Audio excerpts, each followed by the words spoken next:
কলকাতার এক পুরনো অ্যাপার্টমেন্ট, দুর্গাপুজোর সময়। চারদিকে ঢাকের শব্দ, আলো, উৎসব। কিন্তু এই গল্পটা প্যান্ডেল, ঠাকুর বা আনন্দের নয়। এই গল্পটা এক কিশোরের, যে পুজোর অষ্টমীর দিন লুচি তরকারি খেতে গিয়ে ধীরে ধীরে মৃত্যুর মুখে চলে গিয়েছিল।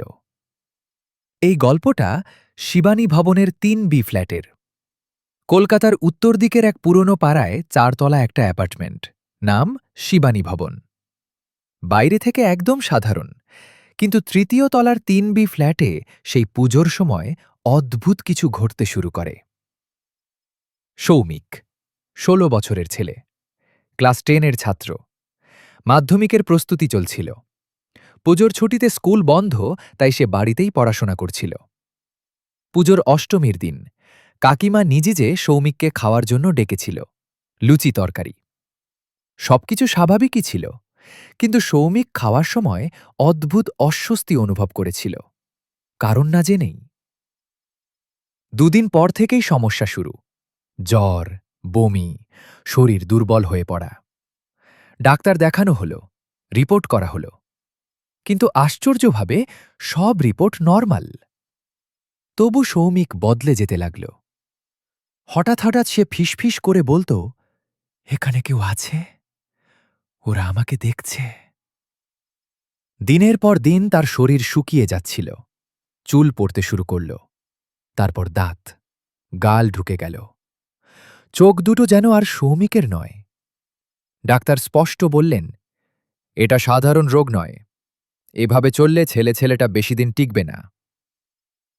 সেই সময়েই এক রাতে সৌমিক বাইরে গিয়ে ঠাকুর দেখতে বেরিয়েছিল। প্যান্ডেলের আলো, ঢাকের শব্দ, রঙিন আলো আধার, উৎসবের ভিড়। কিন্তু বাড়ি ফিরে সেই রাতেই তার শরীর ভয়ঙ্করভাবে খারাপ হয়ে গেল। পাড়ার এক বৃদ্ধা ফিসফিস করে বলেছিলেন, এটা কালো বিদ্যা, খাওয়ার মাধ্যমেই করা হয়েছে। শেষ ভরসা হিসেবে একজন মোল্লাকে ডাকা হল। মোল্লা ঘরে ঢুকেই বললেন, এখানে ভারী কিছু আছে, এটা রোগ নয়। সৌমিককে মেঝেতে বসানো হল। মোল্লা যখন কুরআন পড়া শুরু করল, সৌমিকের শরীর আচমকা মোচড়াতে লাগল। সে এমনভাবে চেঁচিয়ে উঠল যেন তার ভেতরে কেউ বন্দী। আমাকে ছাড়িস না, ও আমাকে পাঠিয়েছে। কে পাঠিয়েছে? এই প্রশ্নের উত্তর আর কেউ জানতে পারেনি। দোয়া পড়া পানি তৈরি করা হল। সৌমিককে জল পোড়া খাওয়ানো হল। সে হঠাৎ অজ্ঞান হয়ে পড়ল, শ্বাস প্রায় বন্ধ। সবাই ভেবেছিল এইবার শেষ। কিন্তু রাত 12টার পর সে গভীর নিঃশ্বাস নিল। পরদিন সকালে প্রথমবার সে বলল, মামা, জল দাও। ধীরে ধীরে সে সুস্থ হতে লাগল।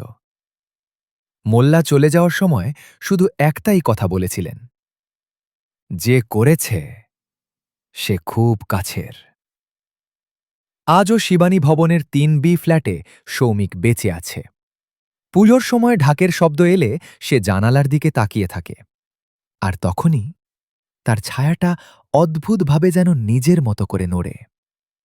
এই ঘটনা কি সত্যি, নাকি কাকতালীয় কিছু অসুখ? যে মানুষটা এত কাছের ছিল, সে কে?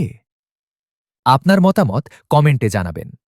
এমন আরও সত্যি ঘটনা ও ভৌতিক গল্প পেতে চ্যানেলটা সাবস্ক্রাইব করুন, ভিডিওটা লাইক করুন, আর মনে রাখবেন, সব ভয় অন্ধকারে থাকে না, কিছু ভয় আমাদের চারপাশেই ঘোরে।